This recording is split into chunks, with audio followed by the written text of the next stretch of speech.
Welcome to the Aledo Bearcats Coaches Show podcast, a presentation of Real Country 92.1 Hank FM. Live from Boo Rays in New Orleans and Hudson Oaks, the Aledo Bearcats Coaches Show podcast is brought to you by H5 Sports Barn in Aledo and Hiley Mazda of Fort Worth. And now, here's the voice of the Bearcats, Kevin Lonnquist. Hello and welcome to Boo Rays of New Orleans here in Hudson Oaks. They bring you the best in Cajun food with other Westoplex locations in Crowley and Lake Worth. I'm Kevin Lonnquist here to bring you this edition of the Aledo Coaches Show podcast. And we also want to recognize our presenting sponsors in H5 Sports Barn in Aledo and Hiley Mazda of Fort Worth.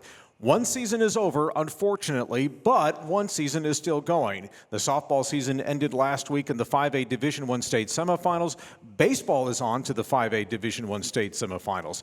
Lady Cats softball fell to number 1 Melissa last Wednesday over at Euless Trinity, 15-4. A second consecutive run to this round of the postseason ends at 30-4. Bearcat baseball now 31-8, but had to rally in its 5A Division I Region I Championship Series against Colleyville Heritage. Dropped the opener last Thursday at Birdville High School 3-1. Then, staring at 2 consecutive elimination games, Aledo won Game 2 on Friday 4-1 at Saginaw Boswell to force Game 3 on Saturday. And then they used a big crooked number early to beat the Panthers 13-2. They stormed the field, and they keep playing. Now, on to the state semifinals and a meeting with one of the surprise teams in these playoffs, Region 2 champion at 19-12 McKinney North. This best-of-3 series all at Dallas Baptist University. Game 1 is on Thursday at 5 o'clock. Game 2 is Friday at 7:30. If they need Game 3, it will be Saturday at high noon. A win, and the Bearcats will be playing for their first state title in 2014. They are also making their first appearance in the state semifinals since 2015. And again, they will get the winner of the other state semifinal. Of course, if they win this, if they win against McKinney North, they'll get the winner of the other state semifinal between Barbers Hill and Smithson Valley. That is also a best-of-3 series that is starting on Thursday. Our 2-segment podcast begins with softball head coach Heather Myers and her assistant Taylor Wilmer. They will wrap up another historic season. Then we switch gears to baseball in our second segment with head coach Chad Berry, senior catcher Brennon Evans, and senior infielder Nick Foster. All right, let's start with softball here, Coach Myers. Obviously, this wasn't the result that anyone was looking for over in the black and orange, but that's kind of how sports goes. And just take us through how this game went along and how it spiked quickly in Melissa's favor. I will say this. Taylor executed her pitches. Mm-hmm. She was doing what we planned. Mm-hmm. We had some defensive miscues. I would say we had a very uncharacteristic first inning. Mm-hmm. And that gave them 8 runs. Mm-hmm. And it's hard to overcome that deficit, even when you know that you're a good ball club. And we walked in and we were like, obviously the game's not over. There's a lot of ball to play. You need to go prove yourself now. Mm-hmm. We walk in and we score 2 runs in the bottom. And I was thinking, man, like they're going to come back, Right. And I feel like had we not had that very, very uncharacteristic first inning, it would have been a whole different ball game. We might have still lost, mm-hmm. but it wouldn't have been 15-4. Sure. And I also want to ask you about, because your defense wasn't where you wanted it to be, does a lineup like Melissa force teams to maybe play different because of their ability to hit the ball out of the ballpark, or was it nerves, or how do you see that, the way that first inning unfolded? I'm not really sure, because we are used to playing in this type of game. So, mm-hmm. like the pressure, I guess you can say the pressure got to us. Mm-hmm. There was some nerves there that I didn't foresee happening. Mm-hmm. I don't think the coaching staff foresaw that because mm-hmm. of how disciplined we are on offense and on defense. Like, mm-hmm.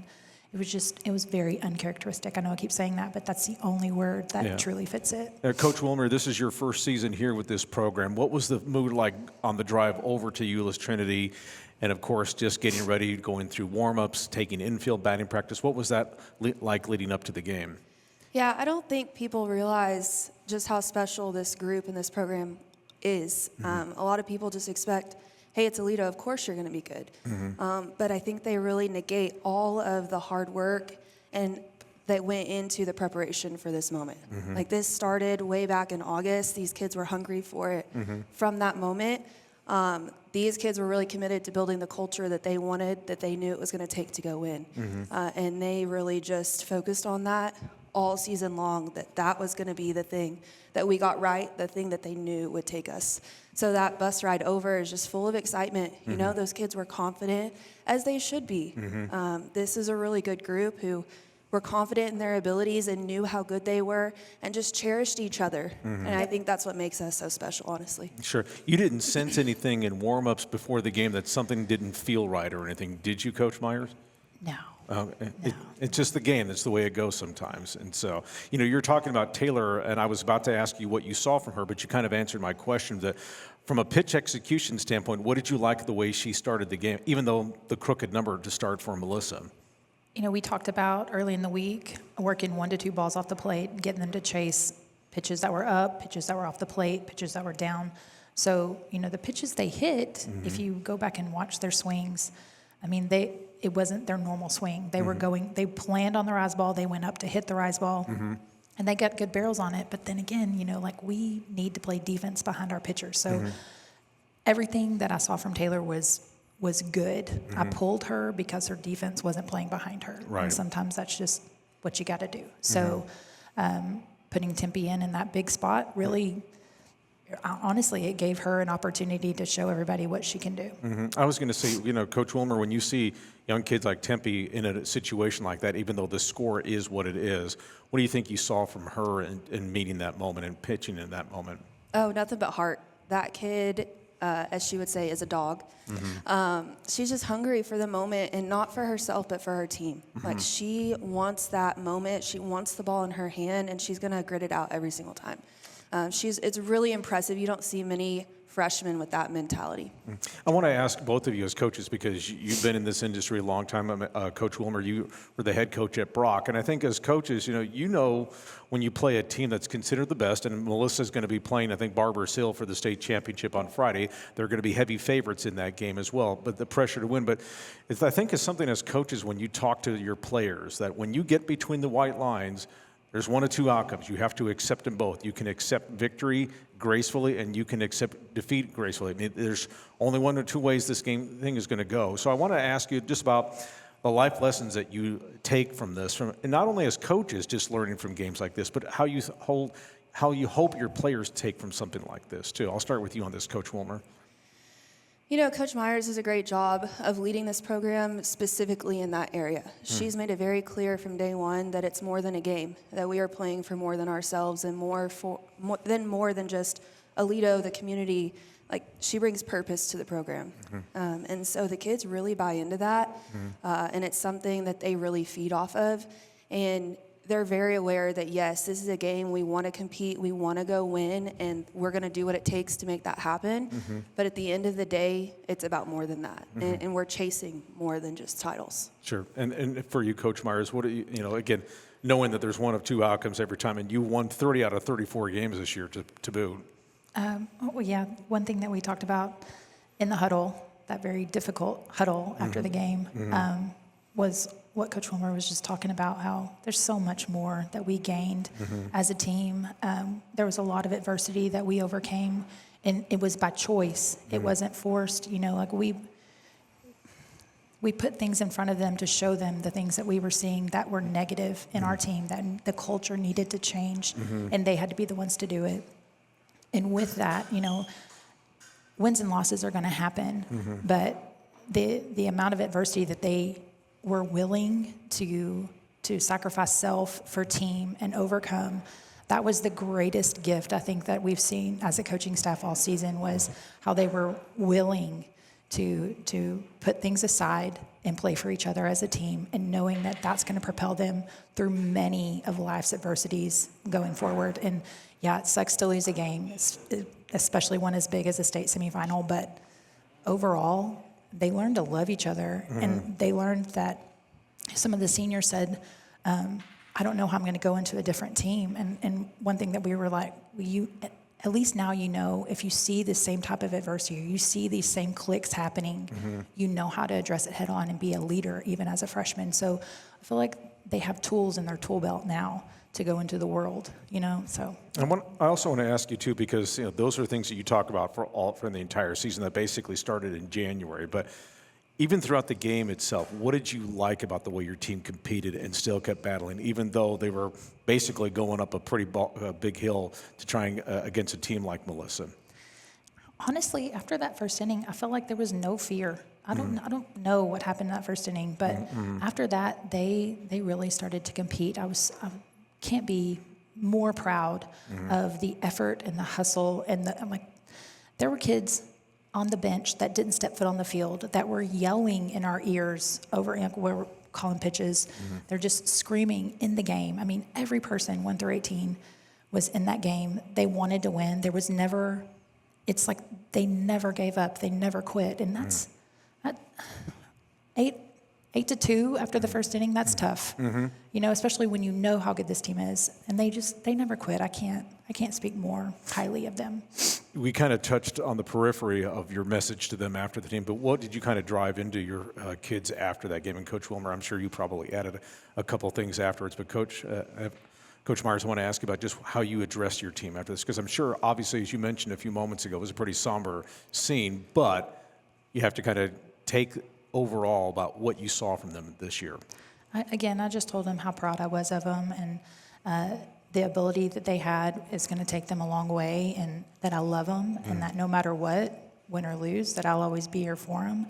And, then we let our seniors talk, which was also impactful with the things that they said to each other. But basically it was just great season, way to work hard, way to never quit. Even to the 7th inning, the bottom of the 7th, we never quit. We scored another run, they never quit. So I was proud. Coach Wilmer, your thoughts on what you shared with them in that post-game huddle? Yeah, it was hard to see their hearts breaking in that moment, but we just wanted, at least I wanted them to know, yes, we did not play like ourselves today, but that doesn't discount everything that we did to get to that moment. I mean, we accomplished what only 3 others in our division were able to do, and that's impressive. The biggest win for me, and it's what I told the girls, is, the game is the game, and we're proud of how far you've come. But for me, the win was the growth that they showed mentally, physically, and spiritually. They were on fire for their teammates, and being willing to sit in the uncomfortable to overcome it and move through it as a team. Sure. I want to ask you so much to look back on. Of course, we've talked about some of it already, besides the district championship, the consecutive district winning streak that I'll hound you on next year, that it's like at 50 some odd games or whatever it is. You didn't even know what that was until I told you when we did the first podcast. But besides what Coach Wilmer just talked about as the growth during the year, but just other benchmarks, maybe particular games or particular moments where you saw this team kind of reach that other plateau? Let me think. I'm trying to think of that game, because what game was it where I was like, y'all, we always talk about discipline. I know it's like my favorite word in this podcast, but I think it was right after Colleyville. Who was after Colleyville? Doesn't matter. I guess second, third round of playoffs. That's when I saw a shift offensively. So, and from there, they just kept growing. Did that answer your question? Yeah, kind of, sort of. We'll take that as we go along. Okay. I'll say with this group too, it's hard to pinpoint down to one moment, because our growth was not a specific turning point. It was a week by week, we got that one thing fixed. We grew in that one area. And so nailing down one specific moment is really difficult with this group. And that's true. I mean, the one thing that was also impressive about this group is the fact that you all lost twice in the last 2 months. That was that Saturday game down at Waco Midway, and then, of course, on last Wednesday. And that's against basically the number 1 team in the nation that you played against, and then the loss in April to Waco Midway. I think they're still playing. They're in the state championship game. Yeah, they're in the state championship game. So that's another team that's still playing, and that's a Class 6A team. So when you look at those 2 losses, it's like you lost to some high-rent district folks there too. So you can kind of say we're right there, and this is where our program is, and this is why we aspire to be at this level here. I want to ask you, because you watched this firsthand, and just seeing how they compete at this level. What did you take away just watching them rise to that level, Coach Wilmer? They're just hungry to be better. Every single time they step on the field, they encourage the challenge, the adversity, and they're willing to go to battle. That mentality cannot be taught. And it's part of the culture that's been grown here from the community to Coach Myers and everything in between. These kids had no fear, and they were willing to go to battle with anybody. It didn't matter the name on the chest. All right, let's take a look at some of the District 5-5A all-district superlatives that came out, because as people may or may not know, that the districts cannot release these all-district teams until the last team in the district that is in the playoffs gets knocked out. So everyone was given the evil eye to the Aledo staff because they were going so long and everybody else got eliminated early on. But the most valuable player is Taylor McKeon. The offensive player of the year is Marina Taveras. And then Tempe Perry is the pitcher of the year, and the catcher of the year is Austin Marriage. Just reactions to that, Coach Myers, on that quartet. Of course, you got several all first-team selections, a couple of second-team all selections as well.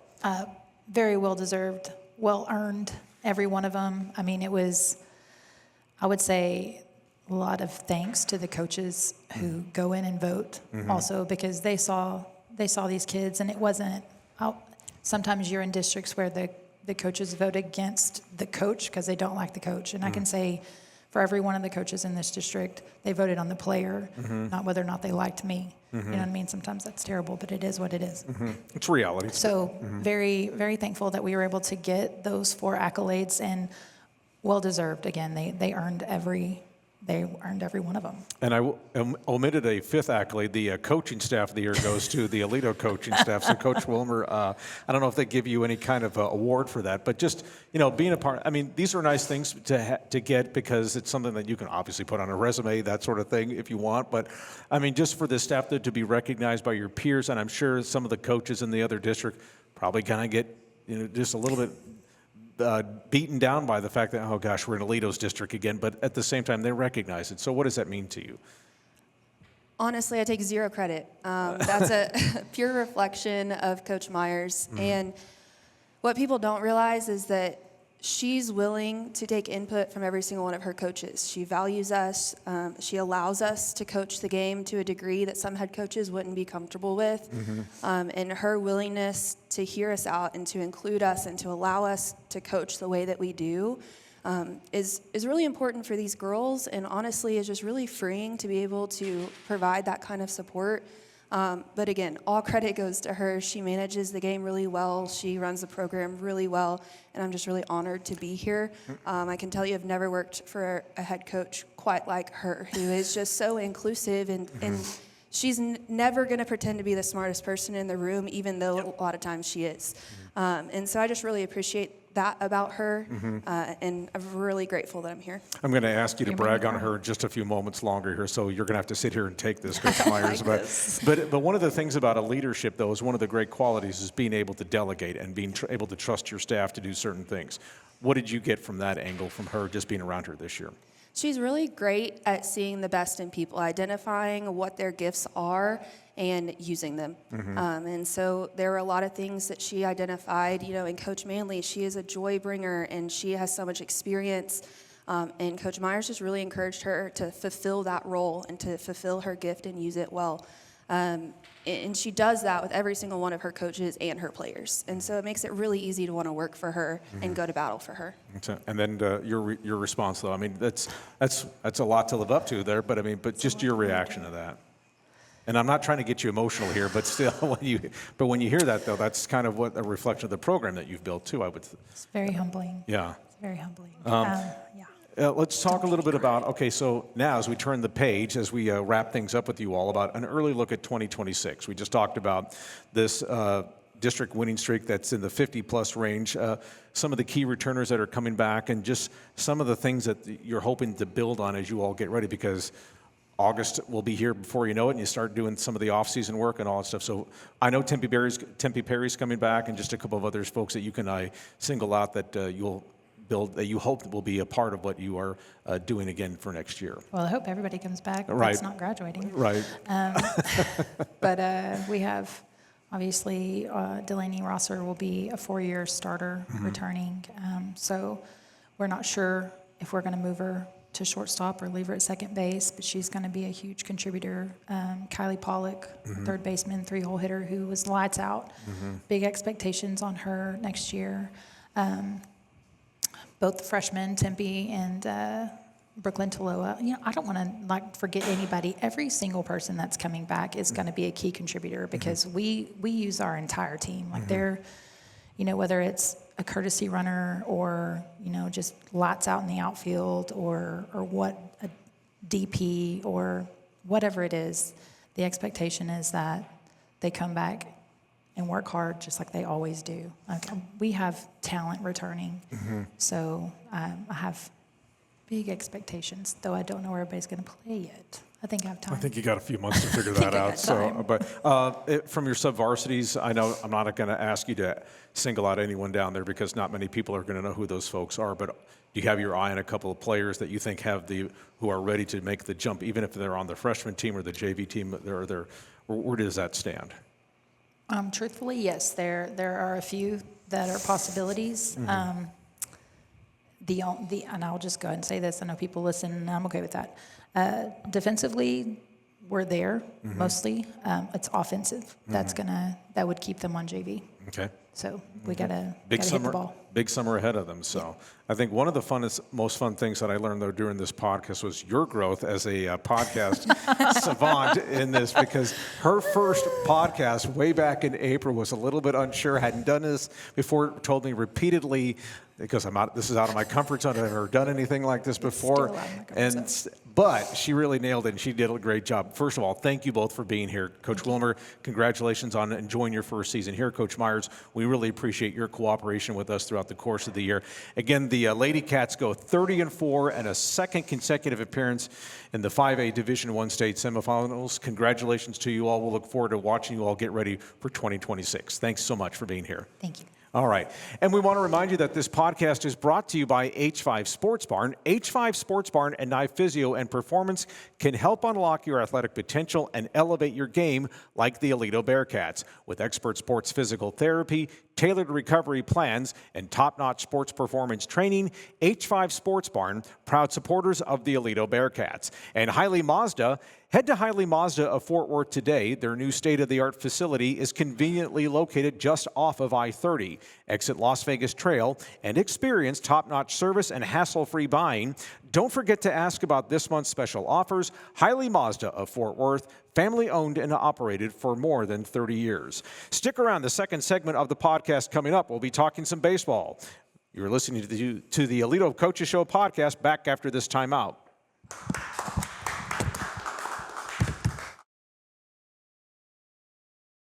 And back here on the Aledo Coaches Show podcast, I'm Kevin Lonnquist. Time for one Aledo notable. That is with Aledo alum, left-hander Cody Bradford for the Rangers, still dealing with an elbow soreness situation and still a long way from returning. He was just transferred to the 60-day disabled list because of a setback from his return. He's also been dealing with a stress fracture in his ribs, so it's really kind of up in the air whether or not he's going to pitch at all in 2025. It's been a tough spring for the Aledo alum, and I'm sure, Coach Berry, that's hard to hear that, because it's been a really tough off.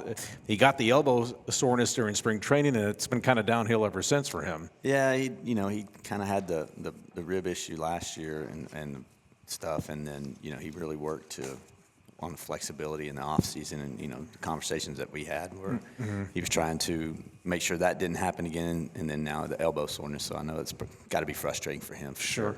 We are pleased to be joined by head coach Chad Berry, as well as senior shortstop / second baseman Nick Foster, who is the move-in from Fort Worth Country Day. He's the number 7 hitter, and then senior catcher Brennon Evans. He is the number 8 hitter. Nothing like a little adversity to start off a series here, where you guys drop the opener, and so you. Just take us through the overall thoughts of the series. We'll get to losing the first one and then coming back to win the last two, but just overall thoughts of the series itself. I thought we came out I don't know if we were a little tense or with the situation that happened right before the game with our pitcher not being able to go, and that kind of, I don't know if that took away from our focus or not, but we just didn't seem to click that day. We had a lot of guys on base. I think we stranded 10 base runners that day. We were only able to push one of them across the plate. So, I thought for the way things unfolded to begin the game, we still had plenty of opportunities to win the game, even without one of our top arms on the mound, and we just didn't get it done. Sure. But Yeah, go ahead. All right, so let's take us through that opener. Grayson McKelvey, your pitcher who you mentioned gets hurt. He's been your first starter in all these series ever since the district season started. And of course, he's been your first starter in these playoff series as well. How late did you guys find this out that he was not going to be able to go for you? It was probably 10 to 12 minutes before the game, 15 minutes before the game, and so we were kind of scrambling. Yeah, and I think you all used your emergency starter was Ethan Hodo, who I believe kind of did a great job keeping you all in it. I think he pitched 4+ innings or whatever that was. Big moment for him, and he kept you all in it against a pretty solid team in Colleyville Heritage. What'd you think of him? And then just the way, because he didn't have time to think about it or to stress about it. He had to just get warmed up and get out there on the mound and pitch. Yeah, and that was ended up being a really bright spot for us. I was like, wow, he did, with no notice, he came out and just pitched really, really well, kept them off balanced. I think he gave up 2 runs over 4 2/3 innings. So, I mean, he definitely had a quality start for us, kept us in the game. And that was the most disappointing part at the end was, he came out and did so well, and we weren't able to generate enough offense behind him, get the clutch hit when we needed it. So what was your message to your team following that opening game loss? I mean, obviously, first time you all had been through this in the playoffs, and Amarillo was different because you all were down 2-0 going to the bottom of the 7th inning, and you rallied to win that, so you were able to escape with a win there. But now you dropped the opener. So what was your message to them in that post-game huddle? I think it was be glad we're playing again tomorrow. We decided we're going to take the hard road, but we've done that before. So, I think our kids were like, so what?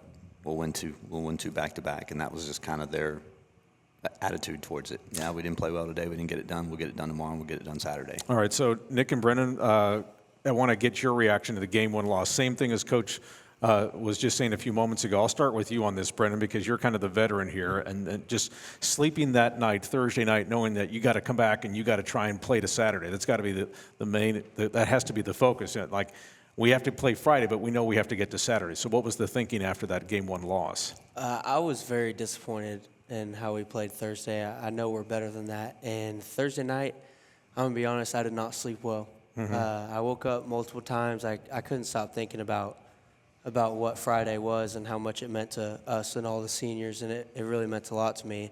I didn't sleep well, but I took care of my body and was ready to play, and mentally I was ready to play 2 games. Okay, and then what about for you, Nick? I mean, obviously you're kind of the newbie on the block here and going through this and being around a team that's pretty veteran, but dropping that first game of that series, and then what was it like for you after you got home and then just trying to think about getting ready for Friday? It was definitely a tough process. Thinking about how your season could be over in 1 more game. And I just talked to a bunch of my friends, and we really rallied together and told ourselves that we could win. And that was the mindset all night, was that we had to go out there and win 2, and that's what we're going to do. All right, so game 2, this is where you need your best players to be your best players. And Devin Miller comes through big time, complete game, fires 6 strikeouts. I heard he needed an IV in the post game because it was so stinking hot out there. Actually, we heard there was kind of a scare with one of the grandparents of one of the other players there, but I understand that he's doing a little bit better. So, but just, we'll talk about that in a second here, but because of the heat, but what did you see from Devin and just the way your team reacted? It had to be the way you wanted them to react, too. Oh, absolutely. I thought Colleyville would probably hold their ace for game 3, and knowing that we had to go with our best pitcher in game 2, and when we exchanged lineup cards, he was pitching his ace, and so it was ace against ace, and so I was like, well, we got to beat him at some point, but I like our chances better with Devin on the mound right now than anybody else, and so I was like, let's go. And I mean, from the first batter of the game, we were the visitors, right?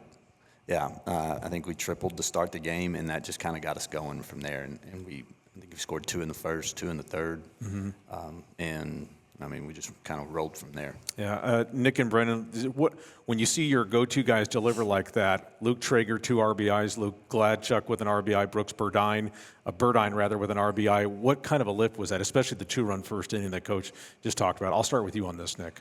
2-run inning in the first was definitely the most important part of the game. Just watching out and seeing our leadoff guy hit a triple off their ace just really got us all going and told us that we could win. Okay, and then what about for you, Brennan? Yeah, I agree. I mean, when Gladchuck goes up there and at first at bat hits, what was it, a triple? I mean, that just sets the tone for the whole game. The whole team's like, yeah, if he can do it, we can do it, and we're going to do it. All right, I'm going to ask you because I'm assuming you caught Devin in game 2. Is that Yes, correct? sir. Okay. So what did you see from him that was working? That that he kind of powered through. He was kind of a thoroughbred that kind of got you through 7 innings. What'd you see? He had an amazing day. I mean, he has 3 pitches, and all 3 of them were working. He used all 3 of them every at bat to keep hitters off balance, and really did a good job of holding runners on when they were on. But for the most part, he did amazing. He did really well. All right, so Nick, I think you played game 1 and game 3, so you didn't play game 2. But from when you're in the dugout and you're watching a guy like Devin go at it, you've played behind him many times before. But when you watched him from the dugout, what was your perspective of his performance? He was just a guy that wanted to go out there and win. He was fired up after the first inning when he shut him out, and you could just tell there was a different energy when he's pitching around our whole team, and we just play much better when he's on the mound. Kind of momentum do you think you all took into Saturday night's game? I think that kind of deflated Colleyville a little bit when they had a chance to close us out, and they had their best guy on the mound he's been their guy for all season long. I mean, he beat Grapevine. Beat Grapevine. He almost beat Argyle. I mean, he's been their guy, and we came out and hit him better than anybody else has all year. I think that sent a message to them, and it sent a message to our kids that we're about to. It's going to be difficult for them to beat us tomorrow. Sure, and let's talk about the Heat too, because the fact that Friday game, I was out on Friday afternoon. You guys, I think that game started at 2:00 or 1:00 in the afternoon. It was pretty rough to get through. Obviously, I assume the grandparent is doing better now. That everything's going. I think so. Yeah. It was kind of a tough moment there, but at the same time, you all moved Game 3 back because it was originally scheduled to go in the afternoon, but you moved it to a 7:30 start because of the heat. What kind of a difference did that make, though, for just being able to play in the evening rather than the dead of the afternoon? Well, the thing that Chris, the head coach at Colleyville, we talked about after the game was, we wanted to see all of our players be able to make it through the third game, and playing 2 early afternoon games I think it had taken a toll on both of our catchers. I mean, Brennon was extremely exhausted, and I think their catcher was as well. And so when we talked about moving it back to 7:30, I think he made a call to his catcher, and his catcher was like, "Yes, please." And I think Brennan was kind of on the same page. How much water weight did you lose, Brennan? Do you know how much weight you lost? I have no clue, but it had to have been a lot. Well, I know when I hugged him after game 2, he was like, you'd have thought he just jumped in a swimming pool with his uniform on. I can only imagine. Okay, so let's talk about game 3, the one where you guys blow this open with 8 runs in the second inning. Just take us through that, and then, of course, Sandiford takes you home on that. But just take us through that 8-run inning first. It started out, I think we had 3 consecutive walks. Well, I think we walked 3 times, and then I think we got a single that scored 2, and then another walk. 4 of the 5 walks were right there in a row, just about. And then I think we hit a double after that, and all of a sudden, and then a wild pitch mixed in there somewhere. And within about 4 or 5 pitches after we got bases loaded, it was all of a sudden it was like 4-0, 5-0, and I think they panicked, and then they dropped a fly ball in the infield. They made a couple of errors, and all of a sudden it was just they couldn't get it. It seemed like they couldn't get it out hardly. All right, so let's talk to your perspectives here on this, Nick and Brennan. About Nick, what did you see from that second inning? What was the role that you played in this? I was the second hitter in the inning, and I drew a 8 or 9 pitch walk, and then the batter behind me had a 4-pitch walk, and that led to the bases loaded, and then a chopper that turned into a single and that ended up scoring 2. I was at second, and I was able to score. I really felt that was the moment where we were going to break through and be able to score 2 runs and still have runners on with no outs. It's a really momental inning, and we were able to capitalize off that. And then what about for you, Brennan? Just take us through your part in that inning, and then just how it all just kind of mushroomed into what it did. That inning, I walked my first at bat, and then I actually hit again that inning, and that's when they dropped that fly ball that we scored more runs on. But I think the biggest thing was we're drawing walks. We weren't swinging at pitches we shouldn't be swinging, and then when we're putting it in play, we're hitting it hard to where they're not fielding it, and we just built off that. and kept doing that over and over again as they folded basically under pressure. Sure, I was going to say. Okay, so let's focus on you two for just a moment. These two are the 7 and 8 hitters in Coach Barry's lineup here. For Foster, he's hitting 7th, hitting .342 with 9 RBIs, a few extra base hits. And then for Brennon, he is the number 8 hitter. He's hitting .281, also with 9 RBIs. And, of course, this is one of the things that Coach Barry has talked about, guys, about the depth in this lineup, that 1 through 9, there's not an easy out. And even though folks will look at you as the 7 and 8 hitters and are like, that's where the lineups drop off, but not so much. Talk about the pride that you all take in that, because you've had such great hitters in front of you, and you know you can keep innings going. I'll start with you on this, Nick. It's definitely a really positive thing for a team to have where there's really nobody that's an easy out. I mean, working at the 7 hole, you always are expecting to see a fastball first pitch, and I always try to jump on that. And even if I don't get that, I know that I have players behind me who are going to back me up, and there's nobody that's going to really let the team down. So it's just great to have a lineup 1 through 9 that you can expect to get a hit. And then for you, Brennan, I mean, of course, like you said, you've been all over this lineup. I remember you've been so relied upon as far as your defense, but your offense has really picked up, though, this year, maybe as opposed to last year. Just talk about your growth in your offensive game. I'd say the biggest thing, I mean, I feel like I've always been pretty good defensively. It just depends on when the bat comes around. It's not if, it's when the bat comes around. Sometimes I do struggle from time to time, but that's just everybody. And the biggest thing is when I'm not at my best, there's someone on the team that is, or versus vice versa. When someone's not on their best, we have guys that come pick us up, because I firmly believe that from 1 through 9, we don't have a hole in our lineup that most teams have. Okay, so let's turn our attention to McKinney North. They are a really surprising story. The Bulldogs were 8-6 in District 9-5A. They finished technically tied for 3rd. They were actually the number 4 playoff team in that district over there. They went into the playoffs with a record of 11-12, but they haven't lost since the playoffs started. They've won 8 straight. Coach Barry, just give us a scouting report on this team. You know, they're solid. They're very well coached. They've got the 2 guys I saw pitch. They're mid-80s guys, mid to upper 80s, 2 righties, and they're both, you know, have good off-speed stuff, and, you know, they are pretty consistent around the zone. They play good defense, and, you know, they don't hit it. I don't think they hit it as well as us at times, but they find ways to win, which, I mean, says a lot about them. They're scrappy. They don't give up. And, you know, their pitchers will battle out of jams and things like that I watched last week when I went over and watched them play Midlothian.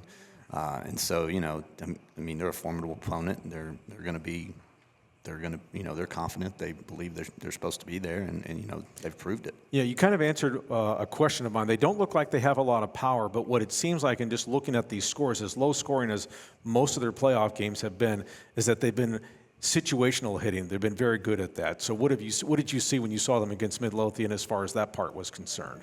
It seemed like in the first game, every time Midlothian would get something going, they would find a way to minimize the damage defensively with their pitching and defense, and then they would usually respond. They would come back and they would find a way to generate something offensively. So, you know, that's a sign of a good team.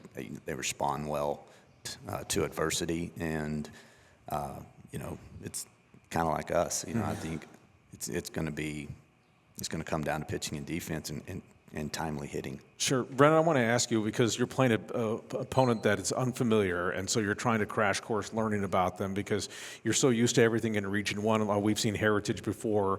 We know who Amarillo is, that sort of thing. So when you're going against somebody that you haven't seen ever, what's the challenge in getting ready for a series like this? The biggest thing now with social media, so there's Twitter, everything's online, and then our coaches help us with that a lot. They do the scouting, and they send videos to us. They tell us what to watch. We go in there and watch it and learn from it, and then so we can come prepared to play them for the week. And then, Nick, for you, I mean, I would imagine same thing, but going against somebody that you've never seen before, but you have to kind of do a big crash course and just learning about this team as much as you can. Talk about that a little bit. I'm big on watching the pitcher and watching them throw in other games. So going through the film, especially on YouTube, they have multiple games posted, and watching the pitchers that I'm going to be facing this week and just watching their sequences and how they work. Batters faced on the counts. And I want to ask you, Stephanie, because you obviously dealt with a hand injury a couple weeks ago where you had some stitches put into your right hand. And so you were the shortstop for this team for most of the season. You've had to switch to second base. Just tell everybody where you're at right now, how the grip is, and actually from the challenges holding the bat, is there any restrictions that you're dealing with there? So I played last round with stick stitches in, and it was definitely a restriction throwing. I was probably throwing at about 80%, which is half the reason why I was moved over to second. And then batting, I had a big wrap. I had a wrap around my hand, but I was able to bat 100%. But now with my stitches out, I feel like I've had 100% recovery. I've been feeling really good in practice, and I'm hoping to make the transition back to short this week. Yeah, I was going to say, Coach Barry, since and that's something that you're going to have to watch on a daily basis to say, okay, do I put him back at short, or do I want to keep him at second? When do you have to make a decision on that? Is it right up to like when you bring in your lineup card for game one, or how do you? No, I mean, I think we watched him in practice the last 2 days, and we'll watch him again tomorrow, and we'll make a final decision. But, I mean, if I were making a decision as of right now, he'll be back at short this week. Okay. And we'll be back to, our second baseman back at third, and our second baseman, our third baseman back at third instead of at second, and our second baseman,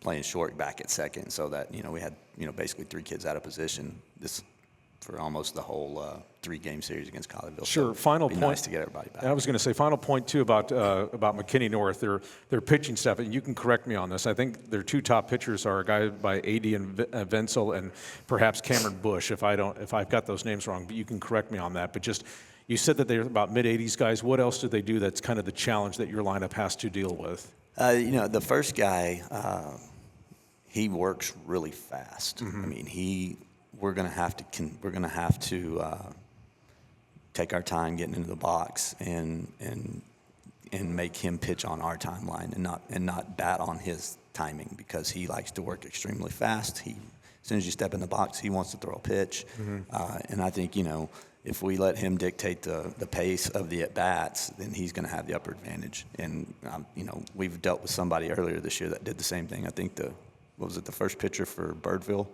tried to pitch really fast in game 1. And I recall that you were talking about that too. But, it's very similar. I mean, it was to the point where I saw the umpire tell him, hold up, let the kid get in the box. Yeah. And so we've got to do a good job of taking our time, making sure we're ready to hit when we get in the box, and don't get rushed. All right, and then finally for you, Brennon and Nick, I want to ask you about, obviously, again, first state semifinal appearance for this program since 2015. What's going to be important for you all to kind of stay in the moment and not try to look ahead to playing for a state title next week? What's going to be important for you guys to make sure that it's about the first pitch on Thursday, then getting into Friday, and then whatever comes after that? I'll start with you on this, Brennon. Yeah, that's the thing Coach Barry preaches, is focus on the week. Don't think about ahead, because don't think about the week after, because when you start to get that and lose focus of what you have to do this week, it takes the focus away. The biggest thing is mentally prepare yourself, go out and focus on one game at a time, and just do your best and work as a team to get the W. All right, and then for you, Nick, how do you see that? Making sure that you just kind of keep everything as grounded as you possibly can. The mentality I use is 1 week at a time. Although a state championship appearance would be very nice, we got to get there first, and just 100% focus this week and making sure we do our job to everything we can to beat McKinney North. All right. Well, gentlemen, we really appreciate your taking some time. We're obviously looking forward to what happens this coming weekend. Again, this 3-game series against McKinney North will be played all at Dallas Baptist. Game 1 is Thursday at 5 o'clock. Game 2 is Friday at 7:30. And then if they need a Game 3, it'll be Saturday at noon. But again, Chad Berry to my left, Brennan Evans immediate to my further left, and then to my far left is Nick Foster. Gentlemen, thanks very much. And we want to remind you finally that this Aledo podcast is brought to you by H5 Sports Barn. H5 Sports Barn and Nye Physio and Performance can help unlock your athletic potential and elevate your game like the Aledo Bearcats. With expert sports physical therapy, tailored recovery plans, and top-notch sports performance training, H5 Sports Barn, proud supporters of the Aledo Bearcats. And Hiley Mazda. Head to Hiley Mazda of Fort Worth today. Their new state-of-the-art facility is conveniently located just off of I-30. Exit Las Vegas Trail and experience top-notch service and hassle-free buying. Don't forget to ask about this month's special offers. Hiley Mazda of Fort Worth, family-owned and operated for over 30 years. Remember, this podcast will last as long as this baseball team season lasts. It's been a fun ride with them so far. We'll have another one next Monday, June the 2nd. And so for my engineer, Brian Torres, and the Hank FM promotion staff, I'm Kevin Lonnquist. Thank you for being with us each week. We'll talk to you all next week from Blue Rays of New Orleans here in Hudson Oaks for the Aledo Coaches Show podcast. So long, everyone. Thanks for listening to the Aledo Coaches Show podcast, brought to you by H5 Sports Barn in Aledo and Hiley Mazda of Fort Worth. With the voice of the Bearcats, Kevin Lonnquist. Please like and subscribe to this podcast and tell a friend. You're also welcome to join us every Monday night at 7 for Boo Rays of New Orleans in Hudson Oaks. It's the Aledo Coaches Show podcast, a presentation of Real Country 92.1 Hank FM.